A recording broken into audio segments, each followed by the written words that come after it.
At narito na naman ang mainit na balita mula sa mundo ng social media na hatid sa inyo ni Madam Chika. At narito ang mga pinakamainit na balita ngayong araw. Isang magandang balita para kay Vice Presidente Sara Duterte matapos lumabas sa isang survey na tumaas ang kanyang mga ratings, subalit hindi rin nakaligtas sa mga hamon sa politika dahil lumabas na naman ang isang impeachment complaint laban sa kanya. Alamin ang buong detalye sa ating ulat. Ayon sa pinakahuling survey na sinagawa ng isang kilalang independent research group, nakapagtala si Vice President Sara Duterte ng mataas na approval rating mula sa mga mamamayan. Pinakita ng survey na patuloy ang suporta na nakakarami sa kanyang pamumuno at sa mga hakbang ng kanyang isinusulong. Marami sa mga respondents ay nagpakita ng tiwala sa kakayahan ni Duterte na magbigay serbisyo sa mga tao, lalo na sa mga isyong may kinalaman sa edukasyon at kalusugan. Sa kabila ng mga positibong resulta ng survey, hindi rin ligtas si VP Sara Duterte sa mga isyong politikal.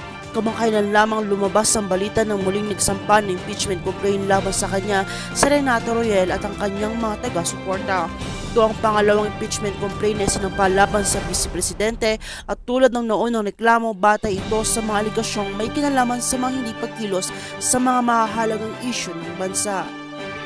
Bagamat may mga ganitong isyu, patuloy ang pagpapakita ni Vice Presidente Sara na matibay at pintig sa isang pahayag. Sinabi niyang ang mga ganitong hakbang ay hindi makakapigil sa kanya na magsagawa ng mga proyekto at maglingkod sa taong bayan.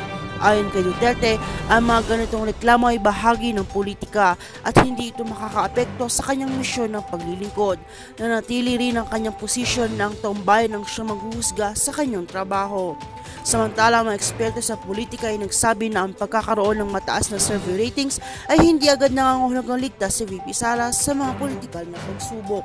Ayon sa kanila, ang impeachment complaint ay bahagi ng isang matinding labanan sa politika at maaari itong magdulot ng tensyon sa pagitan ng mga taga-suporta ng administrasyon at oposisyon. Subalit ang mataas na suporta mula sa taong bayan ay maaaring magsilbing protection kay Duterte laban sa mga ganitong hakbang.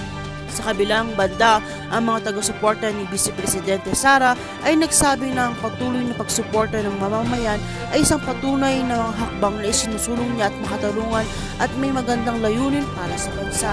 Ayon sa kanila, hindi na dapat pinalaki ang mga isyu ng impeachment at dapat pagtuunan ng pansin ng mga positibong nagawa ng Vice Presidente tulad ng pagpapabuti ng edukasyon at pagsuporta ng mga mahihirap.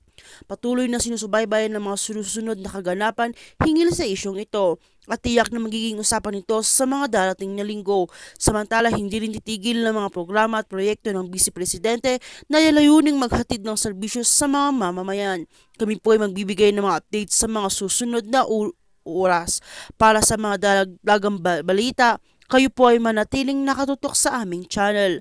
At kung bago ka pa lamang sa aking channel, ay huwag kalimutang mag-like, share, and subscribe para update ka sa aming bagong balita.